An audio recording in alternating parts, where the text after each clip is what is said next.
논문을 발표할 때나 또는 특별한 어떤 페이퍼를 또 출판하고자 할 때 항상 그 시작점이 어디냐면은 무엇인가를 전제로 하고 또 무엇인가를 가정한 상태에서 그 다음에 이론을 전개해 나가고 새로운 이론을 또 발표하기도 합니다.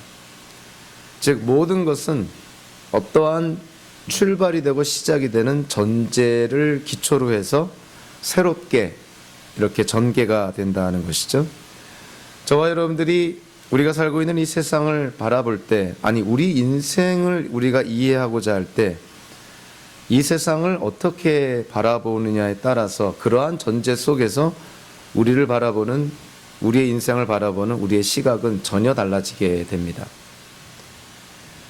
헬라 철학의 영향을 받아서 영과 육을 분리하는 어떤 이원론적인 이분법적인 그런 사상, 그러한 철학이 이제 세계의 그런 사상을 지배하게 되었고요.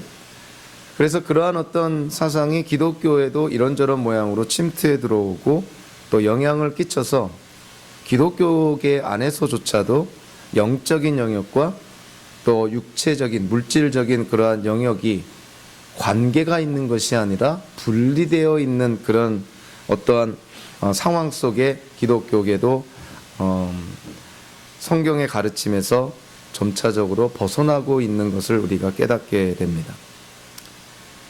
사실은 다윈이 진화론을 발견하고 또 진화론을 주장했기 때문에 거기에 따른 어떤 자연주의적인 물질적인 세계관이 생겨난 것이 아니라 사실은 이미 그 당시에 세계의 사상의 흐름 속에 세계의 사상을 지배하는 그런 철학이 점차 하나님 중심적인 철학에서 인간 중심의 철학으로 바뀌어져 오는 그런 상황이었고요.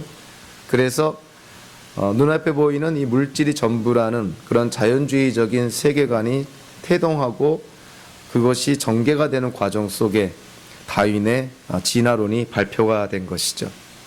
그러니까 어떤 이런 자연주의적인 어떤 초월적인 존재를 부인하는 어떤 이런 자연주의적인 그런 세계관에 미싱 퍼즐과 같은 어떤 잃어버린 조각과 같은 거를 채워준 것이 바로 다윈의 진화론입니다.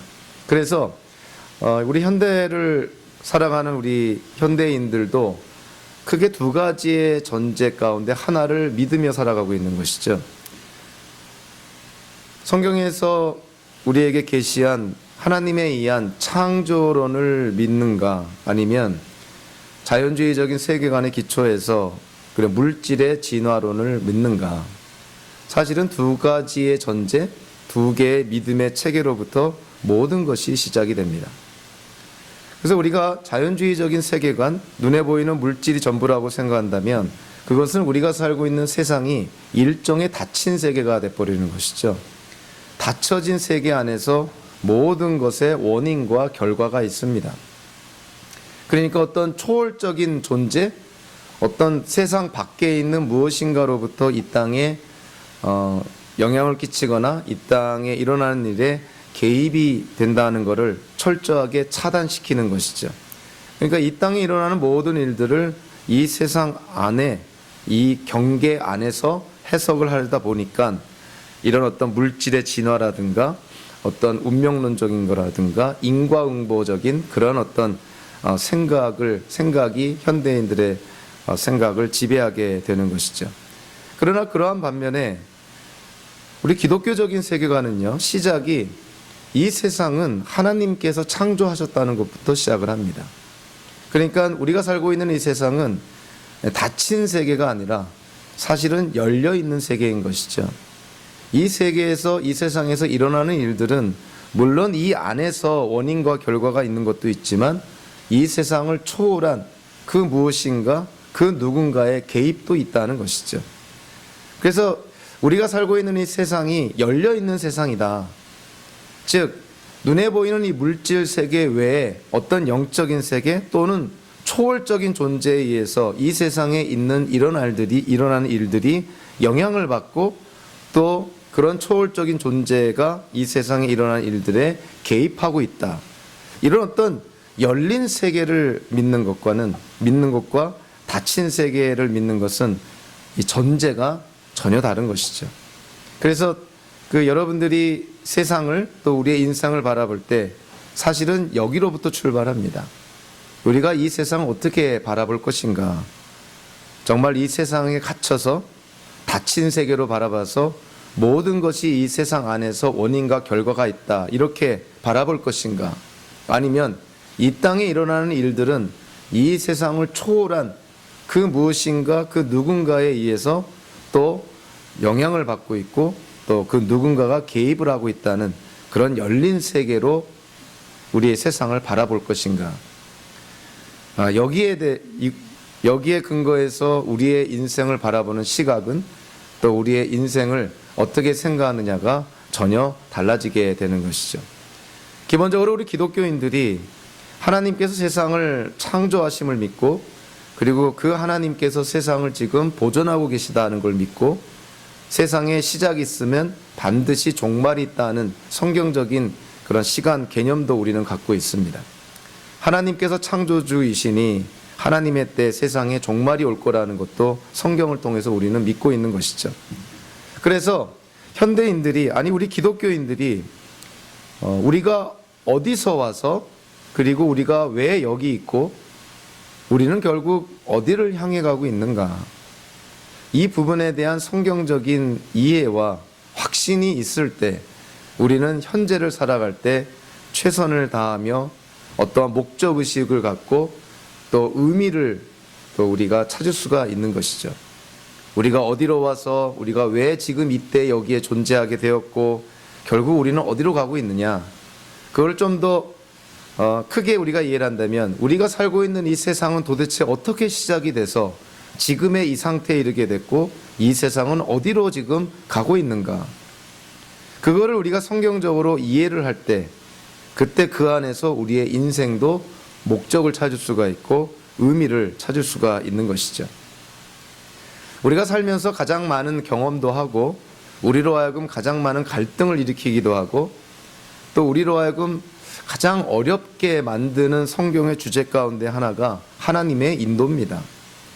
그런데 놀랍게도 성경에서 가장 많이 증거로 제시되는 것이 또한 하나님의 인도임을 우리가 부인할 수가 없는 것이죠. 하나님께서 이스라엘 민족을, 초대교회를 하나님께서 어떻게 인도하시고 하나님의 백성들을 하나님이 어떻게 이끌어 가셨는가, 성경은 사실 처음부터 끝까지 하나님의 인도하심의 연속에 대한 기록이다라고 해도 과언이 아닐 정도로 하나님의 인도함에 대한 증거는 차고 넘치고 있습니다. 이제 그럼에도 불구하고 우리 현대 기독교인들이 삶의 중요한 어떤 분기점, 변곡점이라 할 수도 있고 정말 아주 중요한 때에 양자택일의 어떤 중요한 그러한 결정과 선택의 순간에 우리는 하나님의 인도하심을 구하며 밤을 새우면서 하나님의 뜻을 우리가 찾기도 합니다. 그만큼 하나님의 인도는 우리 기독교인들에게 있어서 선택적인 어떤 그런 주제라기보다도 없어서는 안 되는, 우리에게는 반드시 있어야 될, 그리고 우리가 반드시 확신을 가져야 될 주제라는 것이죠. 기독교인의 삶은 우리가 두 가지로 구분해서 이해를 할 수가 있는데요. 기독교인이 된다는 것과 그리고 기독교인으로 사는 것, 이렇게 구분이 가능합니다. 일단은 기독교인이 되는 것이 시작이 되어야 되겠죠. 기독교인이 된다는 것은 우리가 좀 신학적으로 이해를 하면 이제 죄인에서 의인이 되는 것이죠. 하나님 안에서 우리가 의롭게 된 것입니다. 그리고 기독교인이 되는 것은 시간에 걸려서 기독교인이 되는 것이 아니라 예수 그리스도를 믿는 그 순간에 우리는 기독교인이 됩니다. 그래서 구원의 즉각성을 우리에게 보여주고 있는 것이죠. 기독교인이 되는 것이 칭의요 구원의 즉각성을 나타내는 거라면 기독교인으로 사는 것은 좀 성격이 다른 것이죠. 기독교인으로 산다는 것은 바로 성화의 과정, 즉 예수님을 닮고자 노력하는 그런 거룩한 삶을 추구하는 그런 과정이기 때문에 구원의 점진성, 점진적인 어떤 그러한 거룩함을 나타내고자 노력하는 그러한 모습을 우리에게 나타낸다고 볼 수가 있습니다. 그래서 우리가 기독교인이 될 때는 예수님을 나의 구세주, 메시아, 그리스도 이렇게 우리가 이해를 하고 예수님을 영접을 하는 것이죠. 그러나 우리가 기독교인으로 살 때는 예수님을 단지 우리의 구세주, 메시아 그리스도라고만 이해하는 것이 아니라 사실 예수님을 우리의 주님으로 고백하는 것입니다. 예수님이 우리의 인생의 주인이시다 하는 것이죠. 예수님을 주님으로 고백할 때 예수님이 우리의 인생의 참된 주인, 마스터라고 우리가 고백을 할 때 우리는 예수님께 순종해야 된다는 것을 깨닫게 됩니다. 예수님이 주님이라면 우리는 예수님의 원어적으로 직접 직역을 하면 노예 또는 하인, 종 이렇게 되는 것이죠. 예수님과 우리의 관계가 마스터와 슬레이브의 관계, 주인과 종의 관계라는 것이죠. 그래서 예수님을 우리의 주님으로 고백하며 기독교인으로 산다는 것은 예수님의 명령을 선택적으로 부분적으로 듣는 것이 아니라 우리가 좋던 싫던 이해하든 이해하지 못하던 예수님의 명령에 온전히 순종하는 삶이 기독교인의 삶이라는 것이죠. 자, 오늘 본문을 우리가 한번 보면요. 자, 하나님께서 우리의 삶의 주인이 되어 주심을 이 잠언 기자가 강조를 하는데 하나님께서 우리의 삶의 주인 되신 이유를 크게 세 가지로 언급을 합니다. 왜 하나님께서만이 우리 인생의 주인이 되실 수가 있을까?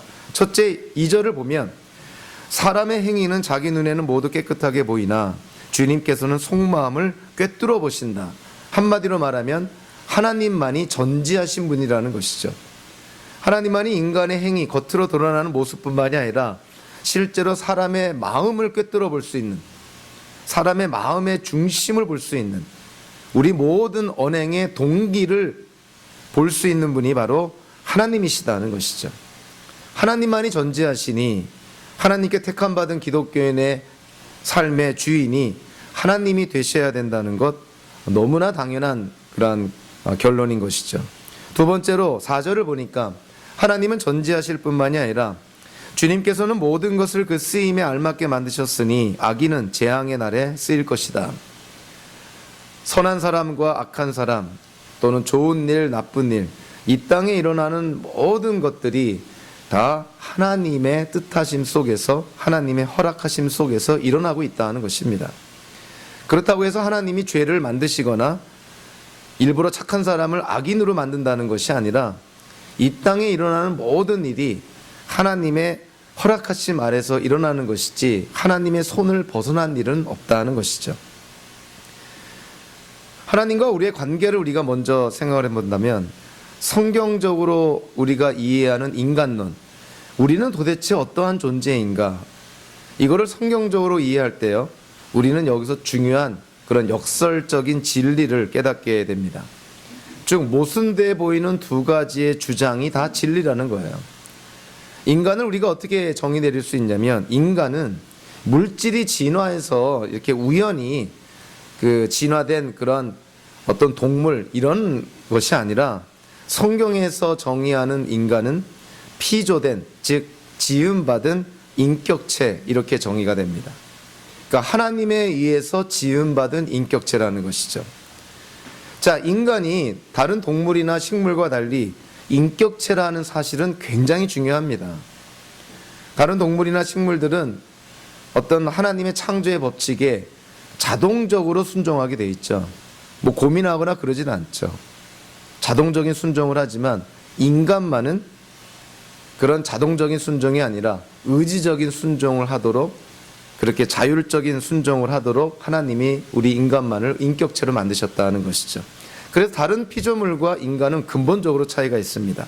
근데 인간을 피조된 인격체라고 우리가 정의 내릴 때 이 정의 자체가 상당히 역설적이고 모순되는 점이 있다는 것이죠.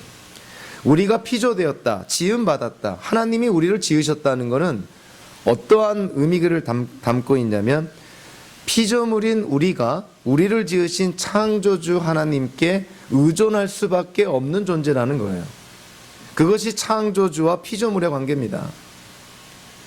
하나님이 우리를 지으셨는데 그것을 우리가 믿으면서 우리를 지으신 창조주 하나님을 의지하지 않는다, 나 혼자 독립적으로 살겠다, 그거는 피조물의 자세가 될 수도 없고 또 본질적으로 그런 일은 불가능하다는 것이죠. 그래서 우리가 하나님에 의해서 피조됐다는 것은 우리가 하나님께 의존할 수밖에 없는 존재라는 것이죠. 그런데 인격체라는 표현은 또 다른 측면을 우리에게 말해주고 있습니다. 인간이 인격체다. 인격체라는 것은 스스로 사고하고 판단하고 결정하고 선택한 결과에 책임을 짓는다. 그것이 인격체거든요. 그래서 하나의 인격체는 독립성이 주어진다는 것이죠. 우리가 잘 아는 자유의지를 갖고 판단하고 선택하며 그렇게 인생을 개척해 나아간다는 것이죠. 그러니까 성경에서 말하는 피조된 인격체는 굉장히 부딪히는 역설적인 그러한 두 개의 진리입니다. 인간은 하나님에 의해서 지음받은 존재이니 하나님께 의존할 수밖에 없는 존재. 그런 반면에 인간은 인격체로 지음받았기 때문에 독립성이 주어진 존재.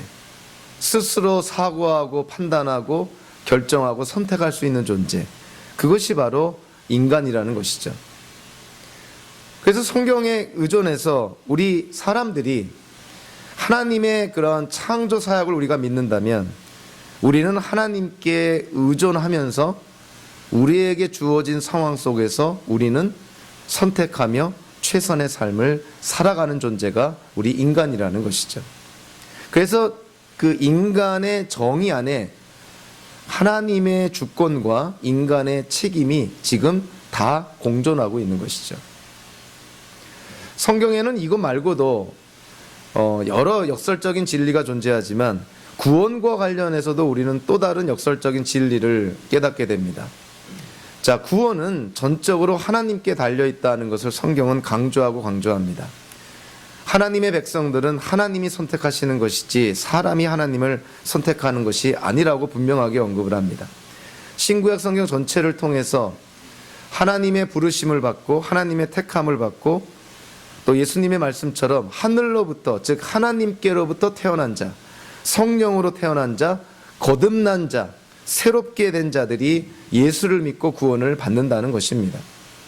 즉 예수를 믿기 이전에 하나님의 선택과 부르심이 있다는 것이죠. 자, 그럼에도 불구하고 성경은 뭐라고 우리에게 말씀하고 있냐면 우리가 구원과 영생을 받으려면 예수님을 또 믿어야 된다 이렇게 강조를 합니다. 사실은 믿음 자체가 하나님의 선물인데 성경에서는 우리 보고 예수님을 믿으라고 그렇게 또 강조하고 있는 것이죠. 그러니까 구원에 대해서 두 가지 측면을 동시에 강조를 합니다. 구원이 전적으로 하나님의 주권에 달려있다. 하나님께 속해 있다는 것이죠. 그러면서 하나님께서 선물로 주시는 그 구원을 받아 누리기 위해서는 또 믿어야 된다는 걸 강조를 합니다. 즉 하나님의 주권과 인간의 책임을 이 구원이라는 주제에서도 동시에 성경은 강조하고 있는 것이죠. 그래서 이 두 가지 측면 가운데서 어디를 더 강조하느냐에 따라서 기독교계 안에 교단이 좀 나누어지고 신학적인 차이가 좀 있는 것이죠. 그래서 우리 그 PCA 미국 장로교단뿐만이 아니라 제가 아는 거의 모든 장로교단에서는 무엇을 강조하냐면 특별히 구원에 대해서 하나님의 주권을 강조합니다. 하나님의 은혜를 강조하는 것이죠. 그러나 타교단 같은 데에서는 이 예수를 믿어야 된다는 인간의 또 책임을 강조하는 교단도 있습니다. 어찌됐든 우리가 성경을 통해서 구원을 이해를 할 때 이 하나님의 구원, 하나님의 주권과 인간의 책임이라는 이 두 가지의 진리를 우리가 다 함께 인정을 해야 된다는 것이죠. 그러니까 상당히 역설적인 모순돼 보이는 그러한 어떤 부분이지만 그럼에도 불구하고 성경은 이 두 가지 측면을 다 강조하고 있다는 것입니다. 제 개인의 경험으로 본다면 예수님을 믿는다고 했을 때 그 믿음의 결단, 믿음의 행위는 우리가 선택한 것이죠. 남이 대신 믿어줄 수 있는 것이 아니죠. 내가 믿어야 되는 것이죠. 그러나 시간이 흐른 다음에 제가 하나님을 믿게 된, 예수님을 믿게 된 그때를 돌아보니 그때는 내가 믿는 거라고 생각했는데 나중에 보니까 그거는 내가 믿은 것이 아니라 하나님께서 먼저 나를 불렀다는 것을 깨닫게 됩니다. 교회를 가야겠다는 생각이 왜 났을까? 왜 그전에는 성경이 다 거짓말처럼 느껴졌는데 왜 한순간에 성경이 진리라고 깨달아지기 시작을 했을까? 과연 내가 성경이 진리임을 확인하기 위해서 노력이나 했던 것인가? 교회를 가려고 그 전에 중고등학교 때든 뭐 대학교 때든 대학원 때든 노력이나 했던 것인가? 제 인생에 보면은 노력한 적 하나도 없습니다. 그냥 친구 따라 강남 간 적은 있을지 모르지만 교회를 내가 한번 나가봐야겠다, 노력해서 예수님 믿어야겠다, 이런 생각 해본 적 없습니다. 한순간에 교회를 나가야겠다는 생각이 들고 한순간에 성경의 가르침이 진리라는 그러한 깨달음이 오게 됐는데요, 그거는 저의 노력이 아니라 그건 전적으로 하나님의 역사임을 제가 부인할 수가 없는 것이죠. 그럼에도 불구하고 예수를 믿는다는 신앙 고백은 우리가 인격체이기 때문에 우리 입으로, 우리의 결단으로, 우리의 행위로 그거를 해야 된다는 것이죠. 그래서 하나님의 주권과 인간의 책임의 이 두 가지의 요소가 이 구원이라는 이 중요한 이런 주제 안에 다 담겨져 있습니다.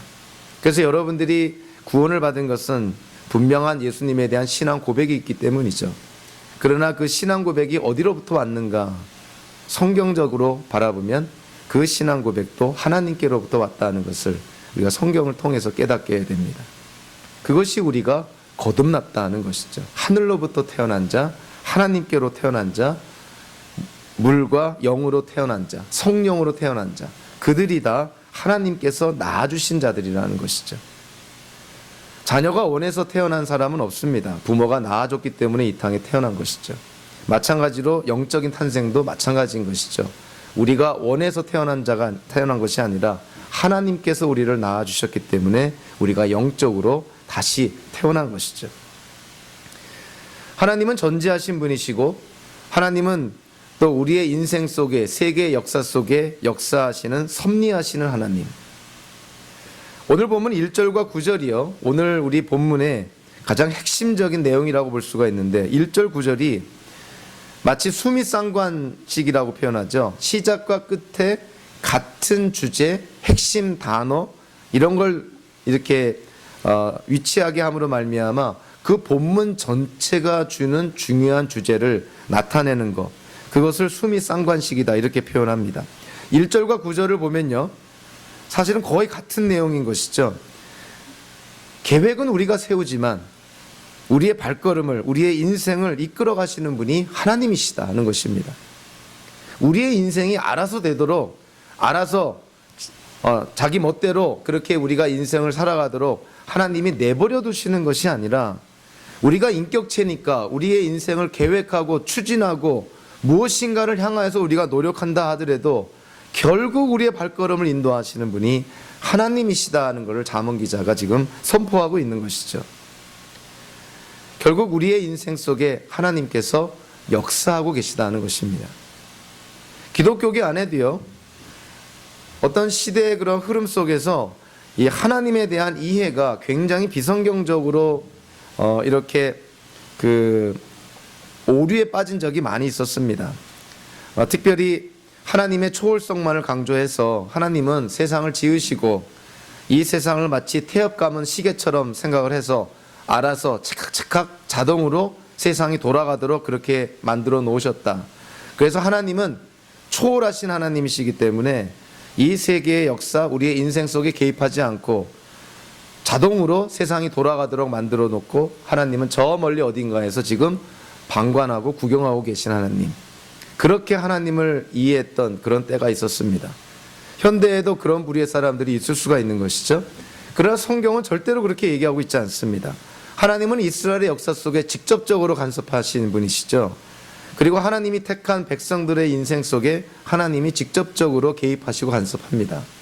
하나님은 역사하시는 분이시라는 것이죠. 하나님은 단순히 이 세상을 초월하여 계시는 분일 뿐만이 아니라 우리의 인생 속에, 세계의 역사 속에 간섭하시는 하나님의 그 내재하심이 있다는 거예요. 그래서 저와 여러분들이 인생을 살면서 필요할 때든 어려울 때든 어찌됐든 간에 우리는 하나님께 기도합니다. 기독교인들이 하나님께 기도하는 이유가 과연 무엇일까요? 하나님께서 저 멀리 계셔서 우리의 인생에 개입하지 않으신다면 기독교인들이 왜 하나님께 기도합니까? 하나님은 우리의 기도를 들으시고 응답하시고 우리의 인생 속에 개입하시는 분이시죠. 그래서 우리는 하나님께 기도합니다. 하나님을 우리의 인생뿐만이 아니라 세계 역사도 하나님이 주관하여 주시는 것이죠. 기도라는 것은 두 인격체 간의 관계인 것이죠. 한쪽만 인격체고 상대가 만약에 비인격체라면 기도라는 행위는 나오지 않습니다. 인격체가 인격체에게 기도를 하는 것이죠. 그래서 기도는 두 인격체 쌍방 간의 관계의 결과라고 볼 수가 있는 것이죠.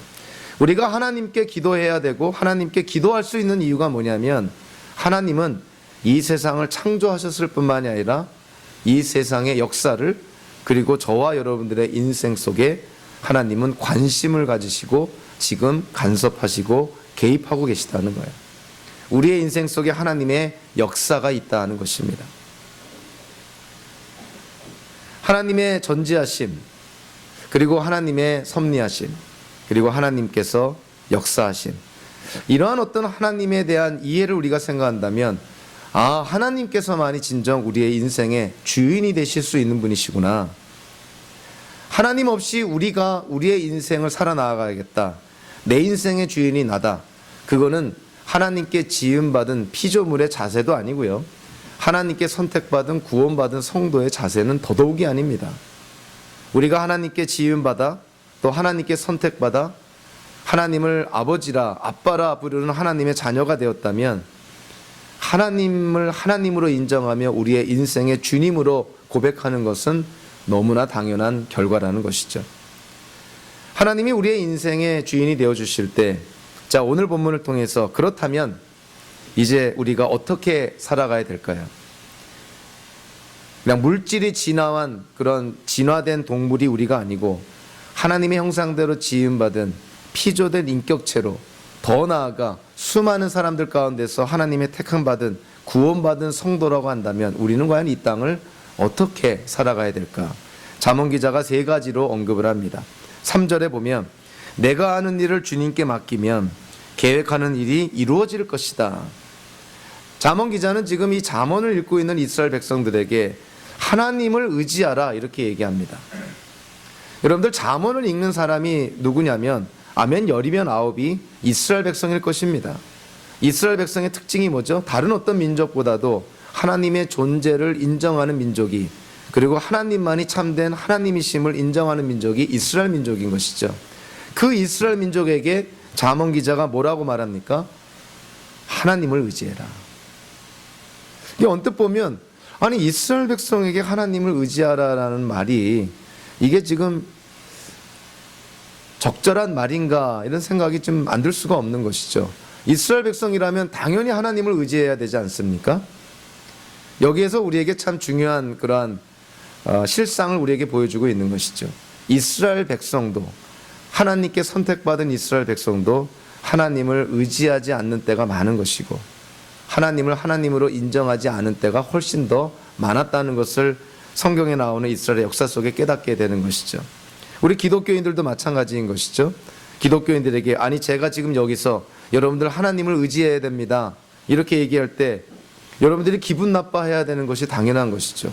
우리가 하나님께 택함받아 하나님의 자녀가 됐는데 당연히 하나님을 의지하고 하나님께 간구하며 하나님과 동행하는 삶이 너무나 당연한 삶인데 어떻게 우리 보고 하나님을 의지하라 그러는 것일까? 여러분들 불편하게 들릴지 모르지만 역시 저도 여러분들에게 똑같은 말을 할 겁니다. 하나님을 의지해야 합니다.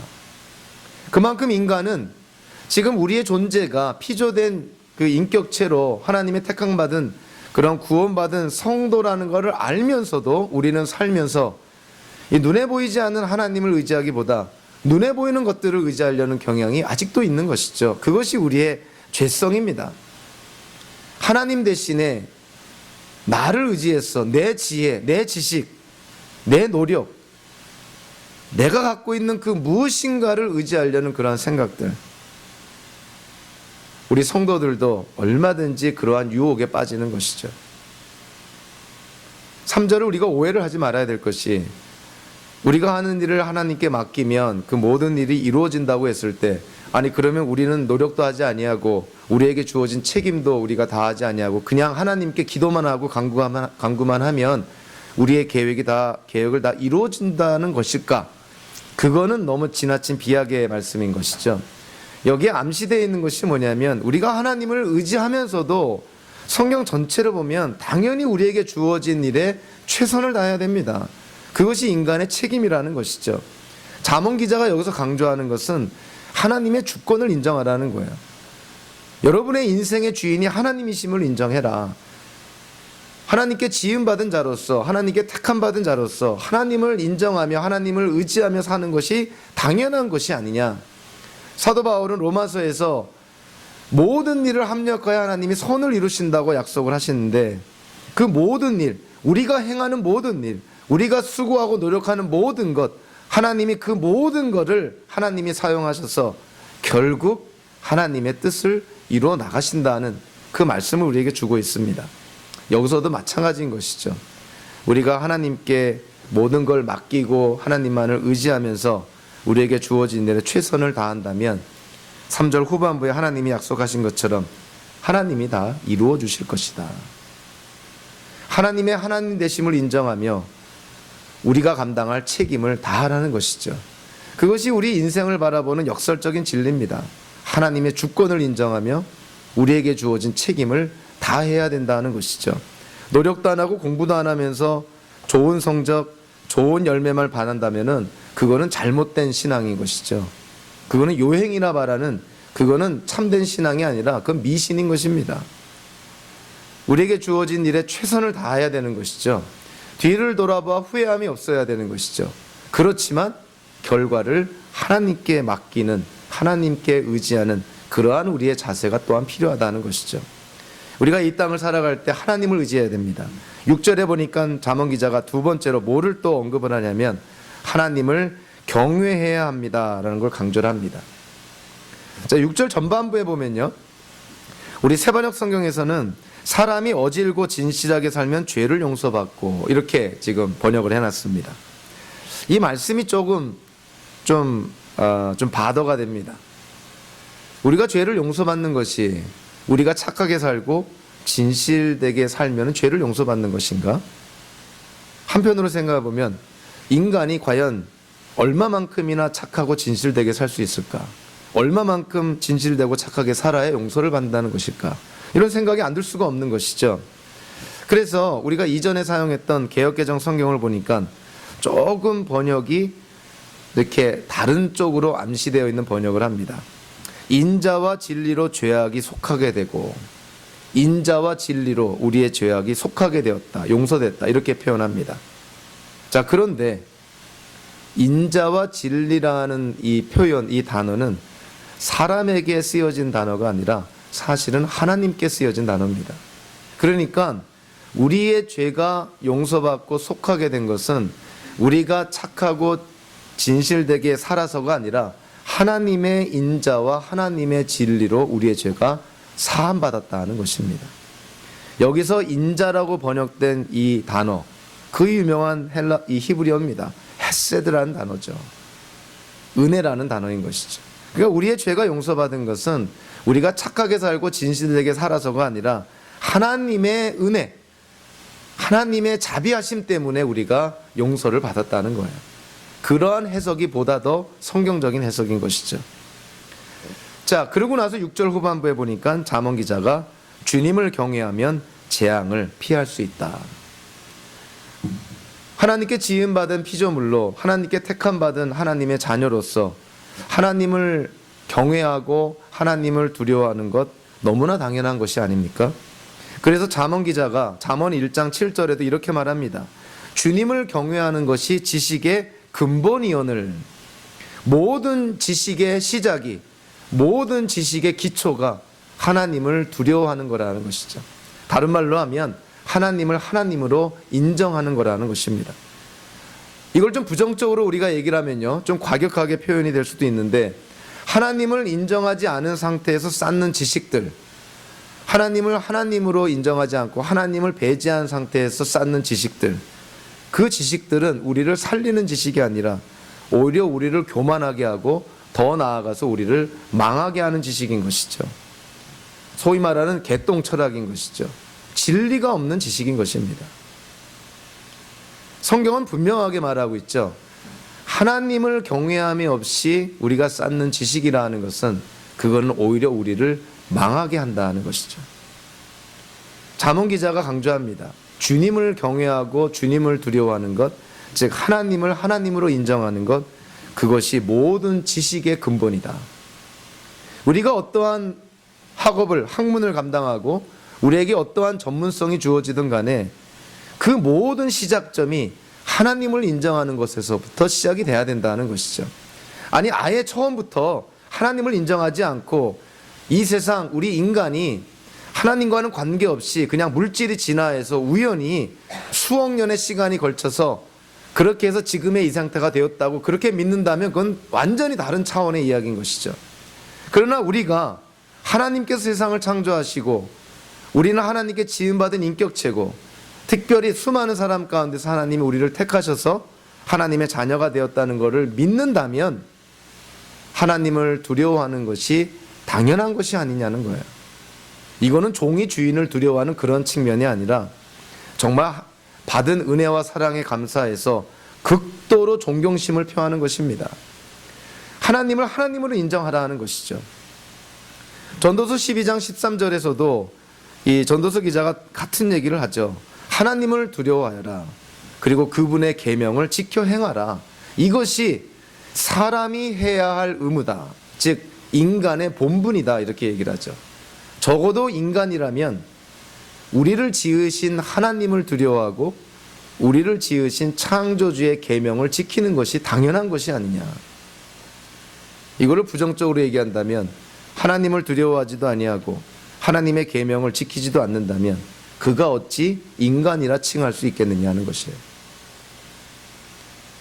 세계 역사를 통해서 보더라도, 아니 현재 우리 한국과 미국을 통해서 보더라도요, 우리가 경각심을 가져야 되는 것이 하나님을 두려워하지 않고 하나님을 하나님으로 인정하지 않는다면 세상은, 사회는, 그리고 공동체는, 나라와 국가는 점점 더 악해져 갑니다.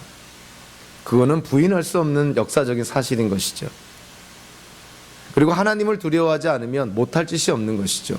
두려움의 대상이 없는데 권력을 가진 자가, 세상의 권력을 가진 자가 하나님을 두려워하지 않는다면 그가 못할 짓이 뭐가 있겠습니까? 하고 싶은 짓 다 하지 않겠습니까? 근데 권력 잡은 자가 하고 싶은 일이 뭐겠어요? 하나님 보시기에 선한 일을 하겠습니까? 우리의 현실은 그렇지가 않은 것이죠. 한국과 미국이 다시금 하나님 안에서 회복이 되려면 다른 것이 필요한 것이 아니죠. 뭐 군사 강국으로 세워지는 것, 경제 대국으로 세워지는 것, 이러한 것이 문제가 아닌 것이죠. 하나님을 원래 계신 그 자리로 다시 모셔야 되는 것이죠. 하나님을 하나님으로 인정하는 사회, 그런 국가가 된다면 한국과 미국은 분명히 회복할 수 있습니다. 다시금 하나님께 쓰임받을 수가 있는 것이죠.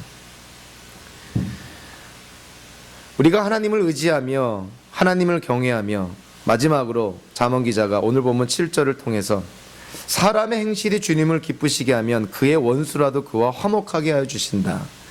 우리의 삶이 하나님을 기쁘시게 한다면 우리와 맺은 원수와도 화목하게 될 수가 있다. 이런 놀라운 약속을 하고 있습니다. 우리의 행실이, 우리의 삶이 어떻게 하면 하나님을 기쁘시게 할까요? 당연히 하나님께 순종할 때 하나님은 기뻐하시겠죠. 그래서 사람의 행실이 주님을 기뻐하신다. 이걸 다르게 표현하면 우리의 삶이 하나님께 순종하면, 이런 것입니다. 우리가 하나님을 기뻐하게 할 수 있는 것은요, 우리가 무슨 대단한 일을 하고 무슨 사람들에게 칭송을 듣는 어떤 놀라운 일을 해서가 아니라 하나님의 그 말씀과 하나님의 뜻에 순종만 하면 되는 것이죠. 우리의 인생이 어떻게 될 것인가, 우리가 아무리 고민하고 머리를 짜도 앞으로 우리의 인생이 어떻게 될지 아무도 모릅니다. 우리의 인생, 우리 배우자의 인생, 우리 자녀의 인생, 우리 주변의 친지들, 지인들의 인생 어떻게 될지 모릅니다. 하나님께서 그러나 우리에게 원하시는 것은 지금 이때에 하나님의 뜻이 분별이 된다면 하나님의 뜻에 순종하라는 것이죠. 하나님의 뜻에 순종하며 한 걸음 한 걸음 나아가면 결국 하나님께서 우리의 인생을 이끌어 나아가신다는 것이죠. 아브라함은 하나님을 믿음으로 의롭게 됩니다. 아직 자식도 없던 아브라함에게 내 몸에서 태어날 자식을 통해 너의 후손들이 하늘의 별과 같이 많아질 것이다. 눈에 보이는 것이 아무것도 없었어요. 그러나 아브라함은 하나님의 그 약속을 믿습니다. 믿으니까 하나님이 아브라함을 의롭게 여겨주십니다. 아브라함이 믿음으로 의롭게 된 것이죠. 그러다 얼마의 시간이 지났습니다. 이삭이라는 아들이 태어나고 이삭이라는 아들이 이제 티네이저가 되죠. 그때 하나님의 명령이 아브라함에게 떨어집니다. 내 아들 이삭을 모리아 산에 가서 번제물로 바쳐라. 즉 불에 태워 하나님께 제물로 바치라는 것이죠. 아브라함이 무슨 바보 천치가 아닌 이상 하나님의 이 명령을 들었을 때 오랫동안은 아니더라도 분명 고민했을 거라고 저는 생각합니다. 그도 사람이니까. 하나님의 약속이 뭐였죠? 하나님의 어떠한 약속을 믿었길래 아브라함이 의롭게 여김을 받습니까? 내 몸에서 난 자식을 통해 너의 후손이 하늘의 별처럼 많아질 것이다. 근데 지금 하나님의 명령이 뭡니까? 아브라함에게 내 몸에서 난 이삭을 번제물로 바치라는 것이죠. 아브라함의 몸에서 태어난 이삭을 번제물로 바친다면 아브라함의 몸에서 난 이 자식을 통해 후손이 하늘의 별과 같이 많아질 거라는 하나님의 약속은 도대체 어떻게 되는 것일까? 아브라함이 순간 고민하지 않았을까?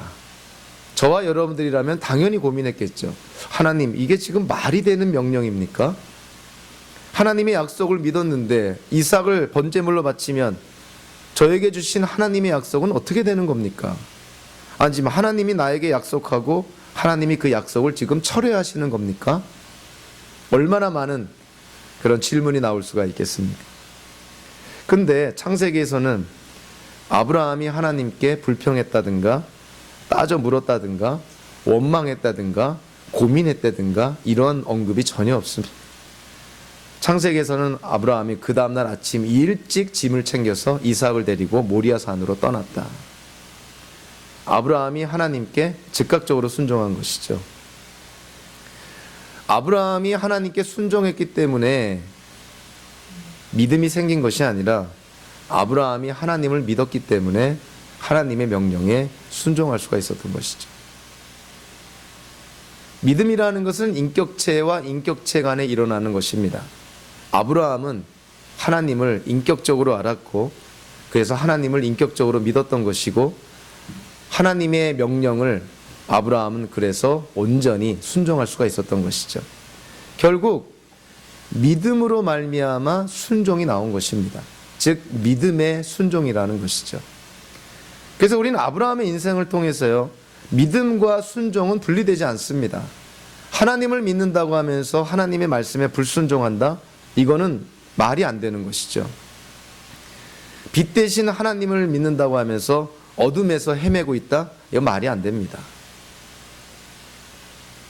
사도 바울은 로마서 1장과 또 로마서 마지막인 16장, 이것도 일종의 수미상관으로 이해가 됩니다. 중요한 핵심적인 어떤 개념이 로마서 처음에 그리고 로마서 마지막에 등장을 하죠.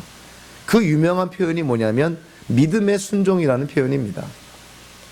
복음을 전했을 때 복음을 들은 이방인들이 믿음의 순종을 하기를 원한다는 것이죠. 믿기만을 하는 것이 아니라 믿음으로 말미암은 순종, 믿음 안에 있는 순종을 사도 바울이 강조하는 것이죠. 믿음과 순종이 그래서 분리되지 않는다는 것입니다. 우리가 예수님을 잘 믿는다, 하나님을 잘 믿는다 하면서 하나님의 말씀에 순종하는 것은 그거는 나한테 달려있고 해도 되고 안 해도 되는 것이고 선택적인 것이고 2차적인 것이다 이렇게 생각한다면 그거는 성경적인 이해가 아닌 것이죠. 믿음 그 자체 안에 순종이라는 요소가 이미 들어가 있다는 거예요. 믿음의 순종이라는 표현이 바로 그런 것입니다.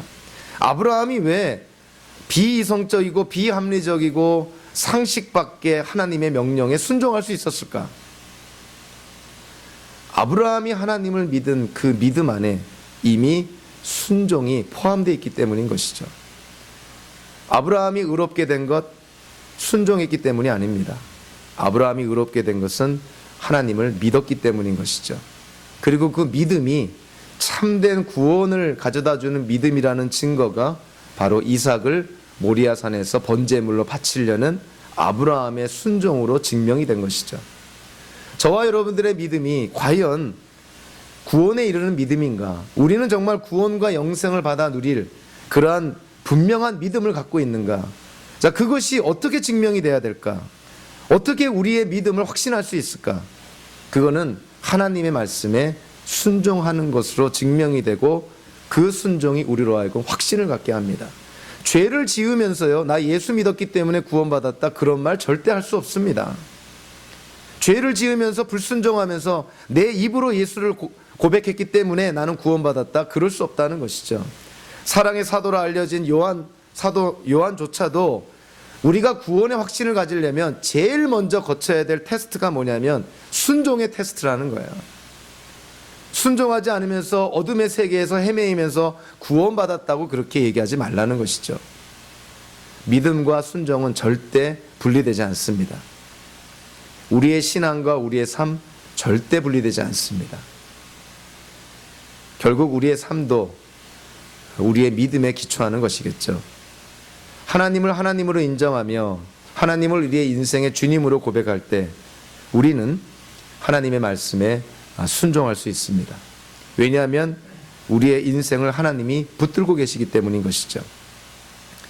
얼마 전에 99세의 그런 99세로 빌리그레암 목사님이 돌아가셨죠. 많은 사람들이 슬퍼하며 안타까워했습니다. 인간의 운명은 어쩔 수가 없는 것이겠죠. 이 빌리그레암 목사님이 생전에 어떤 집회를 인도할 때 어떤 사람이 빌리그레암 목사님에게 다음과 같은 질문을 했습니다. 목사님은 장차 올 미래에 대해서 많은 설교를 하셨는데 그렇다면 목사님 자신의 미래에 대해서 알고 계신 것이 뭡니까? 세상의 미래에 대해서는 많은 설교를 하셨고 많은 말씀을 하셨지만 정작 목사님 자신의 미래에 대해서 알고 있는 것이 과연 무엇입니까? 여기에 대해서 빌리그레암 목사님이 이렇게 대답했다고 합니다. 나는 나의 미래를 전혀 모릅니다. 그러나 한 가지 아는 것이 있습니다. 제가 잘 알고 있는 한 가지는 바로 나의 미래를 누가 붙들고 계시는가 하는 것입니다. 우리도 마찬가지인 것이죠. 내일, 내년에, 앞으로 10년 후에 우리의 인생에 무슨 일이 생겨날지, 어떤 일이 벌어질지, 우리의 미래가 어떻게 전개될지 아무도 모릅니다. 우리 자신도 모르고 배우자의 인생도 모르고 자녀들의 인생도 모르고 주변에 있는 사람들의 삶 전혀 알 수가 없는 것이죠. 그러나 우리가 분명하게 붙들어야 될 하나의 진리가 있습니다. 그것은 뭐냐면 우리의 미래와 우리의 앞날 하나님께서 붙들고 계시다는 것이죠. 무슨 일이 일어날지는 모르지만 그럼에도 불구하고 하나님이 우리의 미래를 지금 붙들고 계시고 책임지고 있다는 것이에요. 눈에 보여지진 않지만 우리의 인생을 하나님이 이끌어 가신다는 것이죠. 우리가 이 세상을 그리고 우리의 인생을 우리가 어떠한 전제로 바라볼 것인가? 우리는 분명하게 그리고 진리가 되는 전제를 꼭 가져야 됩니다. 하나님이 세상을 창조하셨고 그리고 이 세상을 하나님이 지금 지키고 보존하고 계시고 그리고 저와 여러분들은 하나님의 형상대로 지음받은 인격체이고 수많은 사람들 중에서 우리는 알 수 없지만 하나님의 무조건적인 선택으로 우리가 하나님의 자녀가 되었고 그래서 우리의 인생은 더 이상 오리무중에 그런 불안과 두려움의 인생이 아니라 하나님께서 우리의 미래를 책임지시는 분이시니 우리는 한 걸음 한 걸음 하나님의 말씀에 순종하며 담대하게 살 수 있는 그러한 인생을 지금 살아가고 있다는 것입니다. 저와 여러분들이 앞으로 무슨 일이 일어날지는 알 수 없지만 분명한 것은 우리의 인생을 하나님께서 인도하고 계시다는 것이죠. 그래서 우리는 하나님께 기도할 수 있습니다. 그래서 우리는 하나님께 모든 것을 간구할 수 있습니다. 그리고 우리는 하나님께 모든 것을 맡길 수 있습니다. 하나님, 우리 인생을 맡길 테니 하나님께서 우리의 인생 이끌어 주십시오. 저는 그저 이 자리에서 지금 이 장소에서 이 환경에서 저에게 주신 일 최선을 다하며 하나님의 뜻에 순종하며 살겠습니다. 나머지는 다 하나님께 맡기겠습니다. 저와 여러분들이 그러한 믿음 가운데 하나님의 인도에 대한 확신 가운데 주어진 일에 최선을 다하며 하나님께 영광을 돌리는 그런 성도의 삶 사시기를 주님의 이름으로 축원합니다. 기도하겠습니다. 참 고마우신 하나님,